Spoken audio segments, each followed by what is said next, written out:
अध्यात्म क्या है? What is real spirituality? Spiritual life किसे कहते हैं?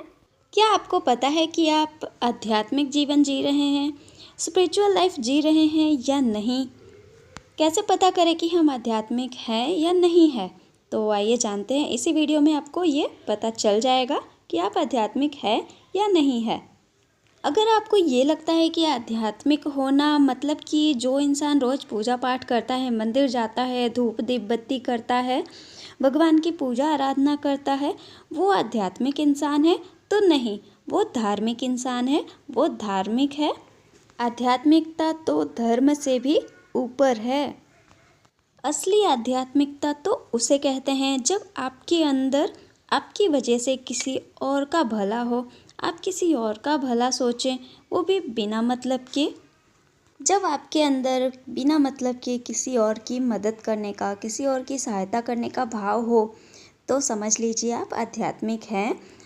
आपकी वजह से अगर किसी का भला हो तो आप एक सच्चे आध्यात्मिक इंसान बन सकते हैं। फॉर एग्ज़ाम्पल मदर टेरेसा, वो एक आध्यात्मिक लेडी थी। वो हमेशा दूसरों का भला सोचती। उन्होंने कभी अपने बारे में नहीं सोचा, बल्कि हमेशा दूसरों के बारे में सोचा है। एंड ये भावना तो कुदरत ने हम सब में दी है, बस उसे जगाने की ज़रूरत है। ये तो आपने ज़रूर सुना होगा कि जब आप दूसरों की मदद करते हैं तो भगवान आपकी मदद करता है। आपने भी कभी ना कभी अपने जीवन में किसी न किसी की निस्वार्थ भावना से मदद ज़रूर की होगी, और उस टाइम, उस वक्त जो आपको सुकून मिला होगा, उसे आप याद करें। जब आप दूसरों की मदद करते हैं तो ऊपर वाला आपको रिवॉर्ड करता है, वो भी बेहद खुशी से, बेहद सुकून से आपको रिवॉर्ड करता है। इसीलिए जब भी आपको ऐसा मौका मिले तो ज़रूर आप दूसरों की मदद करें, वो भी निस्वार्थ होकर। कुछ लोग मदद करने को ये समझते हैं कि अगर वो किसी की मदद करते हैं तो उनका कुछ जाता है, बट ऐसा नहीं है।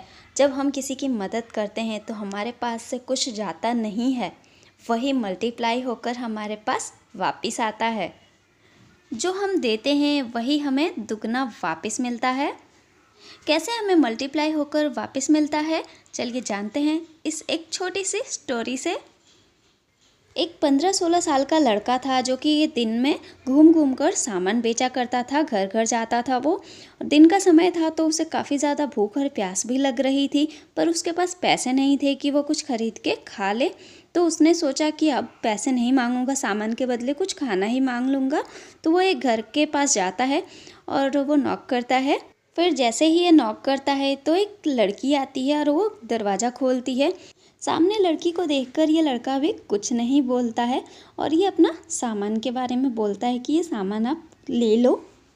तो लड़की कहती है कि सामान तो नहीं ले सकते, बट 2 मिनट आप रुको, मैं अभी आती हूँ। तो वो लड़का रुकता है। वो लड़की जाती है किचन में और एक गिलास दूध भरकर लेकर आती है, और वो लड़की इसे दूध का ग्लास देती है और वो बोलती है कि मुझे लगा कि आपको बहुत ही ज़्यादा भूख और प्यास लगी होगी, तो मैं पैसे तो नहीं दे सकती, पर ये एक गिलास दूध आप ले लो, इससे आपकी भूख और प्यास थोड़ी कम हो जाएगी। वो लड़का दूध पीता है और भगवान को और उस लड़की को थैंक यू बोलकर चला जाता है। इस बात को कई साल बीत जाते हैं और एक दिन उस लड़की की तबीयत इतनी ज़्यादा ख़राब हो जाती है, उसे कुछ बीमारी हो जाती है, जिसकी वजह से उसे हॉस्पिटल में एडमिट किया जाता है और उसे ऑपरेशन करने का डॉक्टर बताते हैं कि तुम्हें ऑपरेशन से ही बचाया जा सकता है और ऑपरेशन में बहुत ज़्यादा खर्चा भी होगा। उस समय वो लड़की अकेली होती है और उसका ऑपरेशन भी हो जाता है।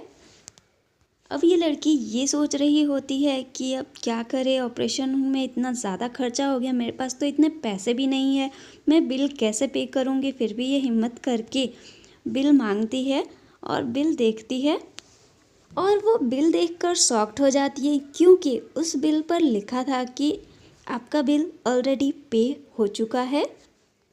और उस बिल के साथ एक और चिट लगी हुई थी जिस पर लिखा था thank you for the glass of milk. ये वही लड़का था और ये आज बहुत बड़ा डॉक्टर बन चुका होता है और ये हॉस्पिटल उसी की होती है, और ये लड़की इसी के हॉस्पिटल में आती है जब उसे देखता है तो उसे याद आता है कि ये तो वही है जिसने उस टाइम मुझे एक गिलास दूध का दिया था, जब मैं भूख और प्यास से मरने वाला था, जब मैं कुछ भी नहीं था। तब इसने मेरी मदद की थी, वो भी बिना स्वार्थ के, बिना मतलब के। और वो सोचता है कि आज मुझे ये मौका मिला है वो ऋण चुकाने का, तो मैं इसे कैसे जाने दूँ। और तभी वो लड़का उसका पूरा बिल पे कर देता है। वो कहते हैं ना, दुनिया गोल है, जो भी अच्छा काम आपने किया है वो लौटकर आपके पास वापस आती है। ये कुदरत की मेहरबानी ही है कि हम जितना छोड़ते हैं उससे कई गुना ज़्यादा हमारी लाइफ में वापस आती है। हम पूरी दुनिया को खुश करने में लगे रहते हैं। अगर आपको किसी को खुश करना ही है तो आप ऊपर वाले को करो, अपने भगवान को करो। आपका इंटेंशन कितना भी सही क्यों ना हो, ये दुनिया आपका प्रेजेंटेशन देखती है, लेकिन आपका प्रेजेंटेशन कितना भी सही क्यों ना हो, ये ऊपर वाला तो सिर्फ आपकी इंटेंशन देखता है। आप जितना ज़्यादा खुशियाँ फैलाओगे वही खुशियाँ मल्टीप्लाई होकर आपके जीवन में वापस आएगी।